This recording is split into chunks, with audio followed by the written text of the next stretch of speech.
سوهاج. محافظة سوهاج محافظة ربما بها منطقة صناعية متمثلة في حي الكوثر، بها أيضا منطقة سياحية بيفد إليها السياح لزيارتها في المواسم، بها كثير من المشروعات التي حدثت على أرض المحافظة خلال الأعوام الماضية. سوف نتحدث في هذه الحلقة عن أهم عوامل التنمية التي حدثت في محافظة سوهاج، سواء من الناحية الصناعية، الناحية التعليمية، الناحية الثقافية، وأيضا جانب مهم سوف نتحدث عنه وهو الجانب السياحي. حول هذا الموضوع يسعدني أن نستضيف رئيس اللجنة الثقافية بالمجلس العربي الإفريقي الأستاذ عماد إسماعيل. مرحبا بك أستاذ عماد، وأهلا بحضرتك ونورتني النهارده. أنا عايز أبدأ معاك بقماشة عريضة. أستاذ عماد، كيف ترى محافظة سوهاج الآن؟ محافظة سوهاج محافظة من المحافظات المصرية ذات طابع خاص. نعم.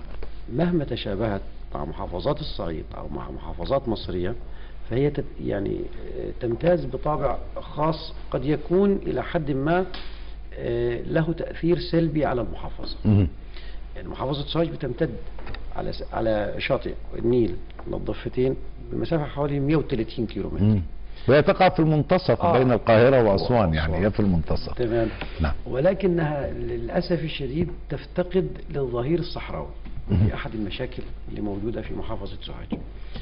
محافظة سوهاج برضه طابع خاص لأنها محافظة يعني بها توسع رأسي وليس توسع أفقي. نعم. المشكلة الأكبر في محافظة سوهاج أنها تعد المحافظة رقم 3 أو 4 في عدد السكان على مستوى الجمهورية بعد القاهرة والإسكندرية. دي مشكلة. المشكلة الأخرى أن محافظة سوهاج بكاملها تقع تحت خط الفقر في التصنيف الاقتصادي. بالرغم من كل هذا أنه أبناء سوهاج خارج المحافظة يعني استثمارات، كما يقول أهل سوهاج بأن محافظة سوهاج من المحافظات طاردة لسكانها، يعني محافظة طاردة بالفعل. نعم. ورغم ذلك بها رأس مال تقريبا كبار رجال الأعمال في مصر سوهاج. ورغم ذلك فهي محرومة من الاستثمار، بالرغم من أنه يوجد في كم كبير جدا وضخم جدا من رأس المال في سوهاج، إلا أنها محافظة من المحافظات التي تقع تحت خط الفقر. هناك يعني طابع خاص بسوهاج. أولا سوهاج عدد السكان ومع المساحة لا يتوافق مع مشروعات والخدمات التنموية التي تقدم إليها، أو على الأقل المواطن السوهاجي لا يلمس حجم التنمية والمشروعات التي تقدم إليه من الدولة نتيجة عدد السكان الكبير ونتيجة الاحتياج الأكثر. فبالتالي هي بنعتبرها يعني لها طابع خاص في هذه الجزئية. ولكن إذا أردنا أن نتحدث عن التنمية بشكل سريع وبشكل مختصر في سوهاج، نستطيع أن نقول أن أول بدايات التنمية في سوهاج كانت في ما بعد ثورة 52. ما قبل ثورة 52 كانت سوهاج محتكرة أو تقريبا مهملة، ومن المحافظات التي تكاد تفتقر لأقل الإمكانيات. ما بعد ثورة 52 توجهت الدولة بوجه عام بحكم قوانين الإصلاح الزراعي، بحكم التنمية الصناعية، بحكم التوسع والتحويل مصر من منطقة من بيئة زراعية إلى بيئة صناعية، بيئة منتجة. كانت سوهاج لأنها بيئة زراعية بحتة بدأت يعني تعيش أول مراحل الصناعة، فأنشأ فيها مصنع الغزل والنسيج، أنشأ فيها مصنع الهدرجة، أنشأ فيها مصنع تكرير البصل. بدأت تتحول إلى محافظة صناعية إلى حد ما. بدأت فيها أوائل مشروعات التنمية في التعليم، بدأت إنشاء المدارس. كل إنشاء المدارس في سوهاج بدأ ما بعد الثورة. ما قبل الثورة أبناء سوهاج كانوا يتعلمون في أسيوط أو في قنا، ولكن ما بعد الثورة بدأ بناء المدارس، بناء الوحدات الصحية الريفية. بدأت بعد الثورة تأخذ مأخذ الاهتمام من الدولة. طيب، لو خدنا شق يعني جانب. نعم. ما تشهده القيادة السياسية واهتمامها طبعا بصعيد مصر، وشفنا كثير من المشروعات التي تقام من طرق وكباري ومشروعات تنموية على أرض جنوب مصر الذي كان مهملا لفترات طويلة. لو تكلمت عن التنمية الاقتصادية في محافظة سوهاج الآن، ولو تحدثت أيضا عن حي مثل حي الكوثر كمنطقة صناعية، كيف أفاد هذا الحي وهذه المناطق الصناعية محافظة سوهاج؟ بداية الاهتمامات الأخيرة بمحافظة سوهاج أو الاهتمامات التنموية في محافظة سوهاج في الفترة الأخيرة أيضا كانت الدولة مش عايز أقول كانت بخيلة جدا على سوهاج، إلى أن جاءت المرحلة الأخيرة في عهد السيد الرئيس عبد الفتاح السيسي. بالفعل انفتحت كل مشروعات التنمية على سوهاج، وبدأت سوهاج تحظى بنصيبها الذي تستحق من تنمية. المشروعات التنموية الاقتصادية في محافظة سوهاج من قبل الدولة أعتقد أنها يعني واضحة وملحوظة ومفيدة، وهنتكلم عن جوانب إيجابياتها واللي غيرته إيه في المجتمع السوهاجي. ولكن رغم ده بقول إنه العدد كبير من السكان والطول المحافظة بانتشارها بمراكزها خلى التنمية لو التنمية مثلا متواجدة في الكوثر، أبناء البلينة قد يحرموا من الإحساس بقيمة أو أن يصلهم حجم الاستثمار في الكوثر.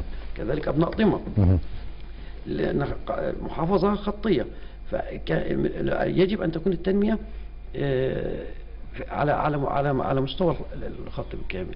وده اللي بدأ حاليا. أنشأ في سوهاج أكثر من مدينة كوثر، يعني مناطق صناعية في جرجة، منطقة صناعية في جرجة في الظهير الصحراوي الغربي تقريبا تعادل المنطقة الصناعية في الكوثر. في مناطق صناعية في طماء، في مناطق صناعية ظهرت حتى المناطق الصناعية في الكوثر تم التوسع فيها. العائد الاقتصادي انه احنا في سوهاج سابقا او قبل الثورة لا ما كانش عندنا حجم المصانع اللي موجود حاليا. كان هناك مصانع بلاستيك، كان هناك مصانع لكابلات ومصانع اخرى متنوعة ومتعددة. اذا فيه توفير فرص عمل للشباب. هناك عائد اقتصادي، هذا العائد يعود بأكثر من جانب إيجابي على المحافظة اللي ممكن يتم استثماره في أماكن تانية.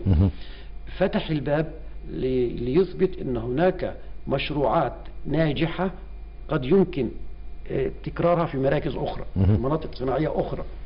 فبالتالي كانت منطقة الكوثر هي البداية، بالرغم أن مساحة من منطقة الكوثر محدودة.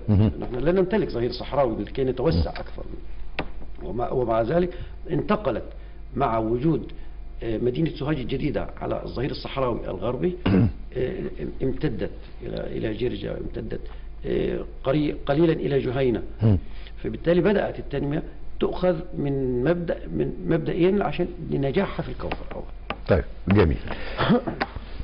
أهم المشروعات التي أقيمت في محافظة سوهاج في الفترة الأخيرة، سواء من طرق، من كباري، من فتح طرق، خاصة الطريق اللي وقينا سفاج، يعني كان ده طريق مهم جدا ان احنا بيهتموا بيه لربط السياحة منطقة الغردقة بمنطقة سوهاج كمنطقة سياحية او بها بعض الاثار السياحية اللي بيفيد اليها السياح. لو تكلمنا عن اهم المشروعات اللي تمت في محافظة سوهاج في الفترة الأخيرة.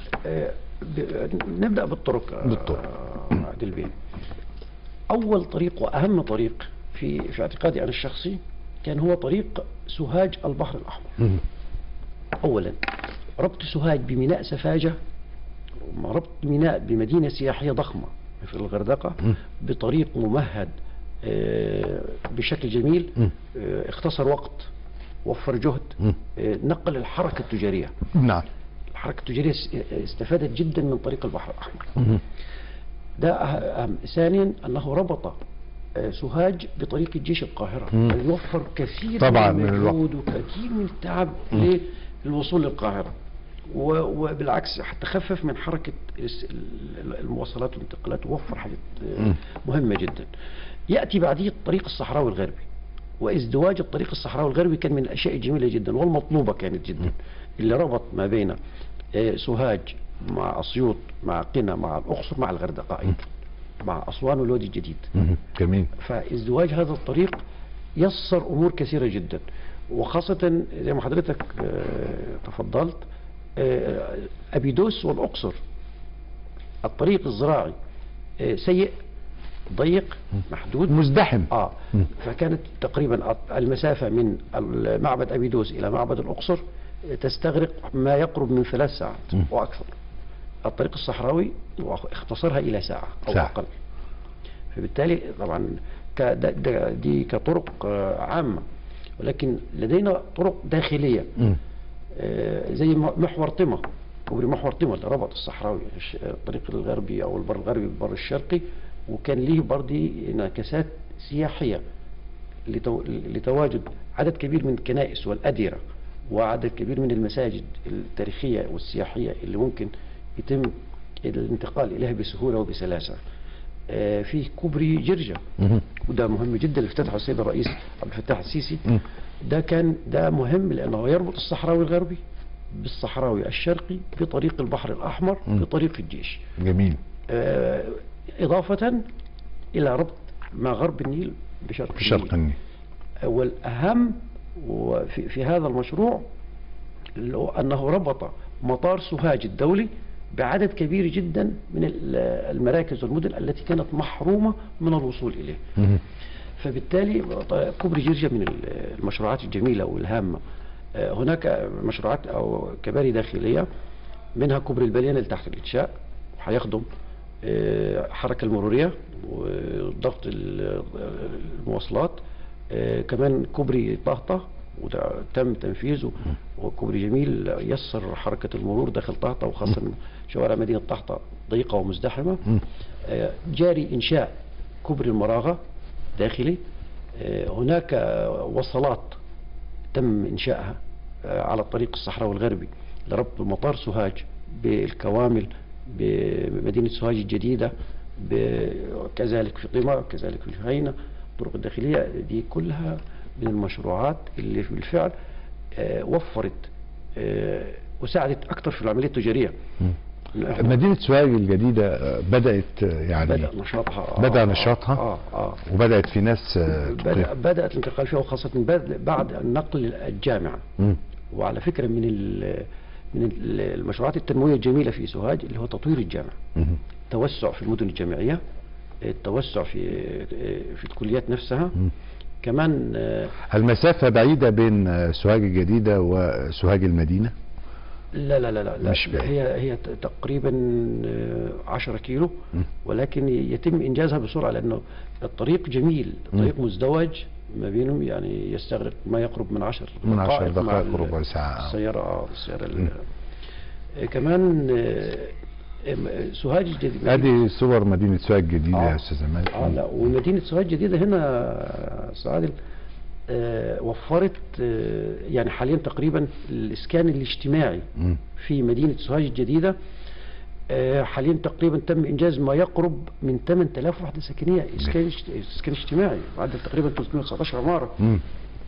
ده برضه هيوفر كتير.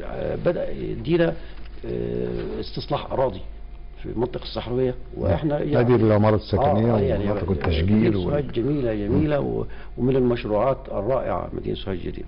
طيب لو اتكلمنا بقى على الشق المهم والجانب المهم النهارده معانا اللي هي التنمية السياحية ومعبد أبيدوس، وأيضا سوهاج كمنطقة سياحية وضعها على الخريطة السياحية. كيف ترى التنمية في سوهاج وماذا تحتاج السياحة في محافظة سوهاج تحديدا؟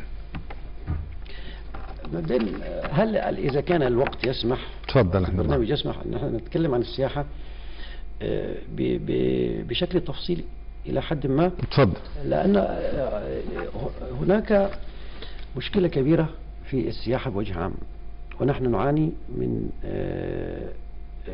يعني من فقر في السياحة برغم كل الجهود العظيمة التي تقدمها الدولة من أجل تنمية وتطوير السياحة. وبالفعل ما تقدمه الدولة في سوهاج من أجل تنمية السياحة أنا أعتقد أنها كافية لإنجاح السياحة، ولا لوم ولا تقصير من الدولة. طب ايه بقى الجوانب السلبية في هذا؟ هو الجوانب او ماذا تحتاج يعني ان صح التعبير؟ أنا أقول لحضرتك مبدئيا العالم حاليا بكامله اتجه إلى استخدام التقنيات الحديثة في السياحة، وانتشرت صناعة السياحة. صناعة السياحة أوجدت منافسة. نحن في البداية يعني في الفترات الماضية حينما كانت مصر هي الدولة السياحية الوحيدة في الدول العربية والشرق الأوسط، كنا نمتلك مقومات وأدوات سياحية تتوائم مع متطلبات العصر، وكانت المنافسة قاصرة على منافسة السياحة الترفيهية، سواء كانت في لبنان أو في تونس أو في بعض الدول المجاورة. ولكن لما بدأت صناعة السياحة وبدأنا نصنع، حتى في مصر صنعنا سياحة في شرم الشيخ، صنعنا سياحة في الغرداء، في السواحل والمدن الساحلية، أصبحت الأدوات السياحية التي يتم تصنيعها والتسويق لها والترويج وعوامل الجذب إليها تستخدم تقنيات حديثة عالية، في حين أنه لدينا منتج سياحي وأداة سياحية كاملة لا يمتلك بشر على الأرض أن يأتي بمثله. أولها عوامل الطبيعة، ما أوجده الله سبحانه وتعالى من جو طبيعي في مصر يجعلها دولة سياحية على مدى 4 فصول العام، شتاء وصيف وربيع وخريف. الأدوات الأخرى التي تمتلكها محافظة سوهاج، وكذلك ما تمتلكها الأقصر وأسوان من أدوات سياحية، لا يمتلك إنسان على الأرض أن يأتي بمثلها، وهو تاريخ حضارة 7000 سنة فرعونية، حضارة التاريخ القبطي في مصر، التاريخ الروماني في مصر، التاريخ اليوناني في مصر. هذه الحضارة أدوات موجودة، ورغم ذلك نعاني من عدم التسويق الجيد لمثل هذه الأماكن. سياحة الاستشفاء في أبيدوس من السياحات المهمة جدا جدا. أبيدوس قبل أن تكون معبد إيزيس أو معبد فرعوني ومقابر فرعونية لها تاريخ ولها عراقة ولها أصالة من الأسرة الأولى حتى الأسرة 19، فهي لها كيان صحي وكيان استشفائي لا يوجد مثله في أي مكان في العالم. طيب هتوقف عند الجزئية دي أستاذ عماد، ومعلش